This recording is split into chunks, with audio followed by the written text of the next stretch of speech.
Notre étude du jour, ça va être cette fois-ci l'approximation d'un nombre quadratique par une fraction continue. On avait vu les fractions continues la dernière fois, donc il faudra se remettre dans le bain des fractions continues et des notations.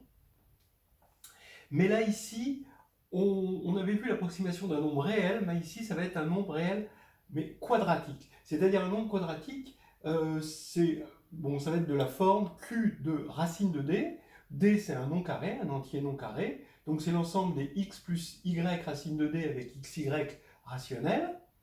Et c'est un corps, d'accord? Parce que vous pouvez ajouter, ça reste ça par addition, par multiplication, c'est évident aussi, parce que racine de d fois racine de d, c'est un entier.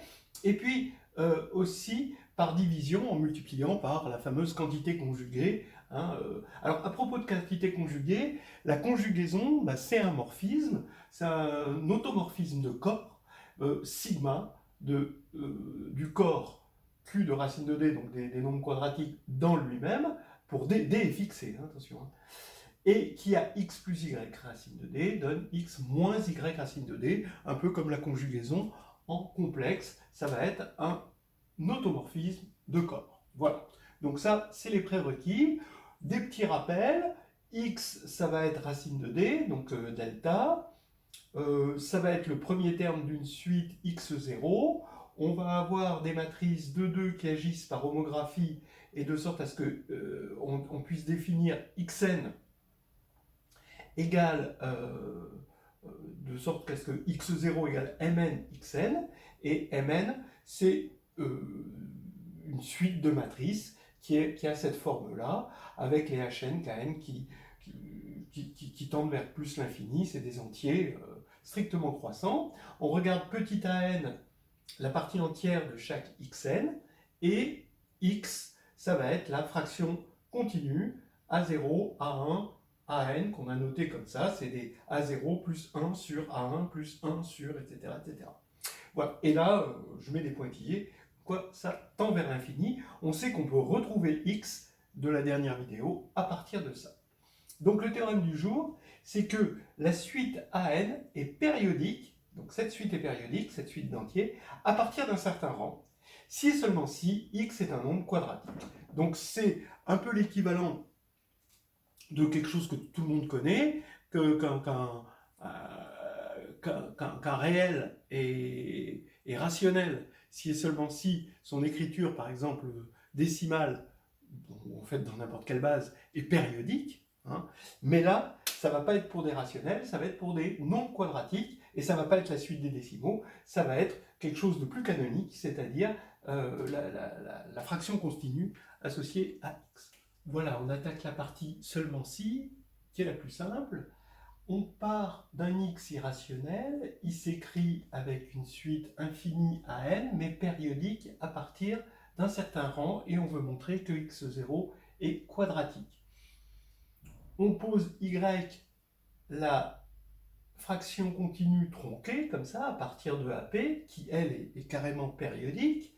Et donc, on a x, c'est x0, y, par définition, ça, c'est xp, mais par périodicité, y, c'est aussi x indice n plus 1, puisque n plus 1, c'est le rang ici. Donc maintenant, ça nous fait avec les formules x0 égale mp qui agit homographiquement sur y, mais aussi mn plus 1 qui agit homographiquement sur y. Avec une petite manipulation, on voit tout de suite que x0, c'est mp-1, mn plus 1, point x0. Et ça, ce n'est pas une homothétie. Ça, c'est important. Alors, on vérifie que mn plus 1 ne peut pas différer de mp par une homothétie. Et ça, c'est parce que si c'était le cas, alors on aurait que le rapport des coefficients serait égaux.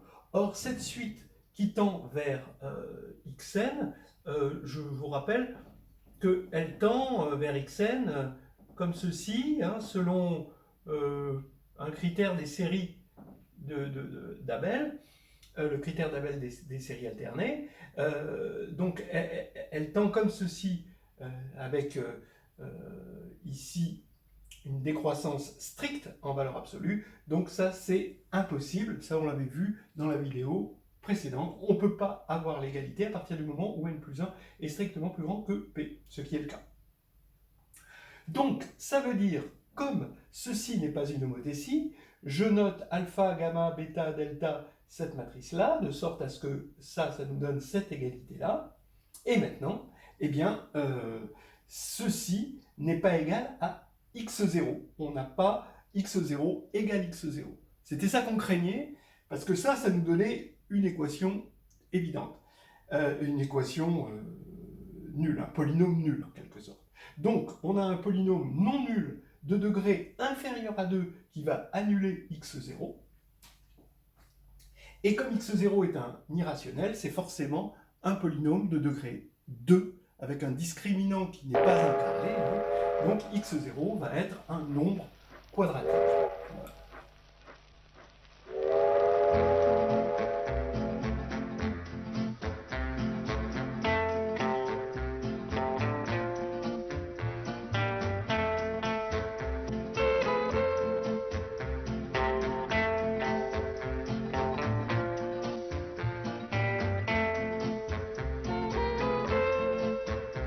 Voici rendu à la partie plus délicate du si. Donc, on va le faire pour delta, juste pour c'est-à-dire qu'on ne va pas prendre un nombre quadratique quelconque, on va le faire juste pour delta. Après, c'est avec un changement de variable, je vous dirai à quel moment on s'en sert, mais avec un changement de variable, on peut se ramener à delta. On fera ça, et le reste, vous pourrez le voir vous-même, je vous indiquerai.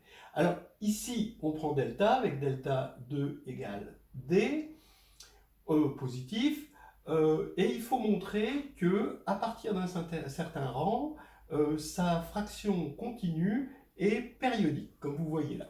Alors, ça va nous demander un lemme.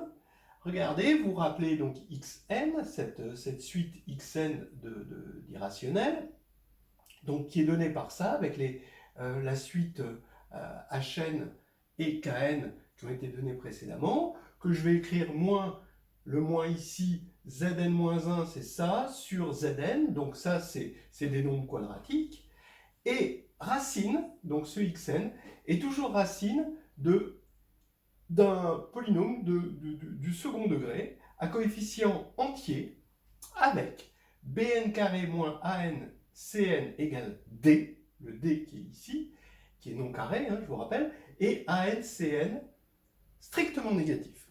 Voilà, c'est ça qu'on va montrer et tout va reposer là-dessus. C'est assez délicat. Regardez, si on s'y prend pas bien, il y a un calcul vraiment énorme qui serait derrière. S'y prendre bien, c'est quoi? C'est rappeler cet automorphisme de Q de racine de D, de Q de delta. Cet automorphisme, donc, qui, si vous n'avez pas l'habitude de ce genre d'automorphisme, pensez à la conjugaison complexe où delta ce serait I, d'accord, et D ce serait moins 1, d'accord. Pensez toujours à ça si jamais vous vous sentez perdu, parce que là vous avez vos repères. Hein. Donc vous avez sigma, c'est un automorphisme du corps Q de delta. Et avec sigma, on crée une norme, d'accord, n de z, z de sigma z, d'accord, qui va être multiplicative. Attention, ça va être une norme dans C par exemple, mais c'est pas une norme dans le sens que c'est pas positif. Ça c'est dans Z, c'est toujours dans Z, d'accord. Si, ou disons c'est toujours dans Q, c'est toujours dans Z si X et Y sont dans Z. Et par contre c'est jamais nul, d'accord, parce que D ce n'est pas un carré. Voilà, ça c'est important que ce soit jamais nul. Mais c'est multiplicatif, c'est-à-dire qu'on a n de zz', c'est égal à n de z'. Tout simplement parce que sigma est un automorphisme. Voilà. Donc, je vous rappelle qu'on a posé zn égale kn delta moins hn, d'accord, de sorte à ce que xn c'est zn-1 sur zn. Donc maintenant, comment on va faire pour connaître ces coefficients, d'accord, dont xn est racine de ce polynôme? Eh bien, on regarde quelle est l'autre racine.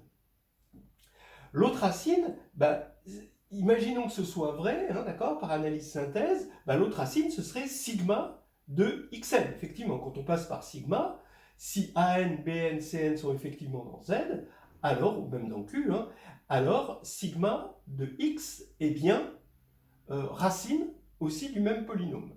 Et en plus différent de x, n, d'accord? Voilà, pourquoi? Parce que xn, il est irrationnel.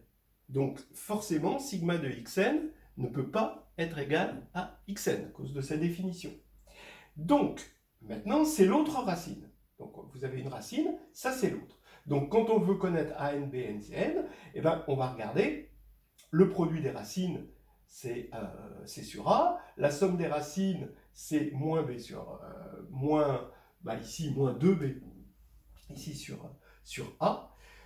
Et donc, quand on fait le produit, ben, c'est facile de calculer xn, c'est ça. Donc, sigma de xn, c'est moins sigma de zn-1 sur sigma de zn. Et ce qui va donner très facilement, par multiplication, que le produit, c'est n ici sur n de zn. D'accord? Qui va être un quotient d'entier. Et la somme, alors c'est très facile aussi, hein, on réduit au même dénominateur ici, d'accord? Et on obtient ce résultat. Ce qui fait que on trouve an égale n de zn, d'accord? On trouve, voilà, c'est un exemple de an, bn, cn, an égale n de zn, qui est dans z. Bn, ça va être la moitié de ceci. Bon, ça, on verra bien que c'est entier. Et Cn, c'est n de Zn-1, et c'est un entier aussi. Ok, on va travailler un petit peu maintenant sur ces nombres pour montrer qu'ils sont entiers, qu'ils sont bien entiers. Là et là, c'est clair, mais là, c'est pas tout à fait clair. Et pour montrer qu'on va avoir ces deux propriétés. Bien, on va regarder donc ces nombres AN. AN, c'est n de Zn. Donc Zn qui est ici, hein, donc ça c'est des entiers, voilà. Cn c'est pareil pour Zn-1, voilà. Bn, vous faites le calcul, vous avez des doubles choses qui apparaissent, et puis donc c'est entier, toute la partie en petit delta qui disparaît, c'est normal, parce que c'est censé être symétrique, être sigma invariant, donc être rationnel. Et là, quand on divise par 2, ben, on obtient bien un entier. Donc ça, on était convaincu que c'était un entier. Là maintenant, on est à peu près convaincu. Il faut un petit peu regarder le calcul.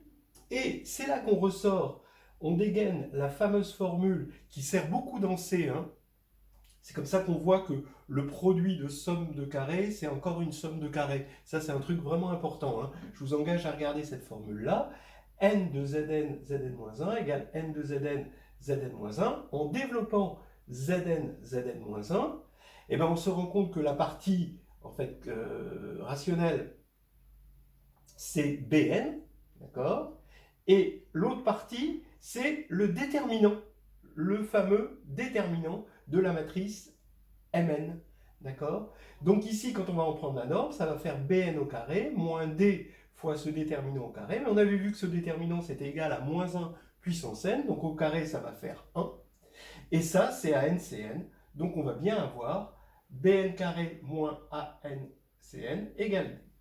Maintenant, on va montrer que ANCN est strictement négatif, c'est-à-dire il suffit de montrer que Cn sur AN est strictement négatif. Maintenant, il suffit de montrer que xn sigma de xn, puisque ça c'était le produit des racines, est strictement négatif, mais comme xn est strictement positif, il suffit de montrer que sigma de xn est négatif. On va le montrer par récurrence. Déjà x0 c'est delta, et sigma de delta c'est moins delta, c'est le conjugué. Donc ça c'est bien négatif, puisqu'on avait pris delta positif.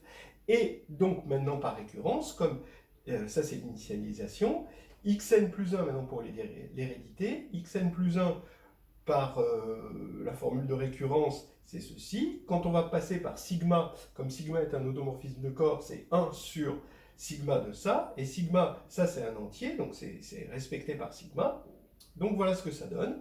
Donc ça c'est négatif par récurrence, moins ça c'était supérieur à 1, donc ça va être négatif. Donc ça c'est bien négatif. Donc on a prouvé notre lemme. Voilà, maintenant on est presque arrivé.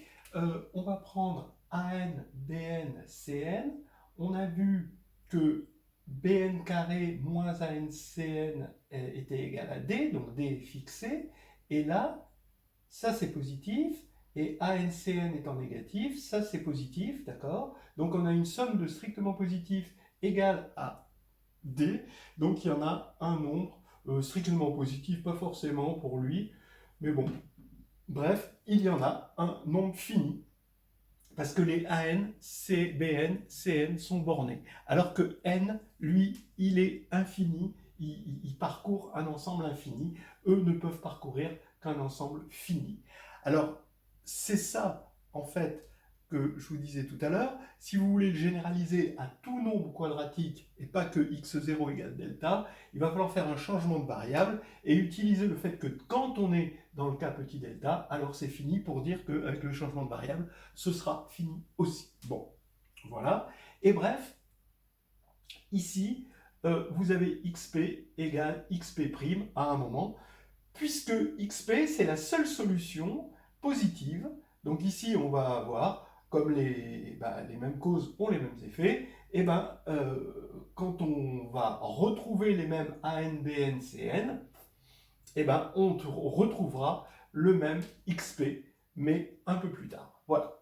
Donc, ici, ça veut dire, maintenant, comme c'est une récurrence à partir voilà, à partir de, ici, c'est bien périodique à partir de P, parce que xn plus 1, c'est une récurrence d'ordre 1, xn plus 1 ne dépend que de xn, donc à partir du moment où xp est égal à xp', ça va être xp' plus 1 va être égal à xp plus 1, etc.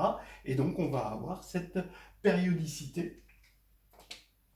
Voilà, hein, donc c'est AN, hein, je vous rappelle que AN, lui, ne dépend que de xn aussi. Hein, j'aurais dû l'écrire comme ceci. J'espère que vous me lisez. Hein, d'accord. Voilà, on a achevé la preuve de ce théorème, qui est un théorème dû à Lagrange, qui a été aussi affiné par Galois quand il était vraiment au lycée, hein, et par Legendre aussi.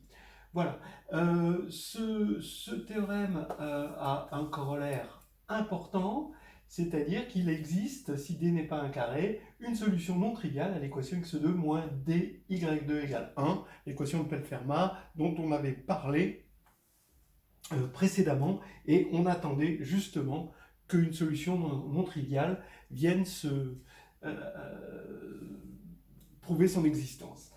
Voilà. Je vous laisse le faire, je vous donnerai la solution dans une prochaine vidéo, et j'espère que vous allez découvrir cette notion de point fixe pour une homographie, hein, qui est quand même une très belle notion en géométrie et en arithmétique.